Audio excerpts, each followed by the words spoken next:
अल्लाह की हम्दो सना है।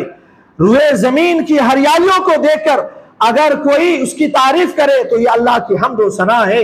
हर वो अजायब चीज जो इंसान की अक्ल को हैरत में डाल दे, अगर उसकी तारीफ करे तो उसमें अल्लाह की हम्दो सना है, क्योंकि मखलूक की तारीफ करना ये बिल वास्ता अल्लाह की हम्दो सना बजा लाना है। इस लिहाज से सूफिया ने एक बात कही है कि जब भी किसी चीज के हुस्न को देखो, जब भी किसी चीज की खूबसूरती को देखो, जब भी किसी चीज के अजायबात को देखो तो उसमें खुदा की कुदरत को तलाश करो।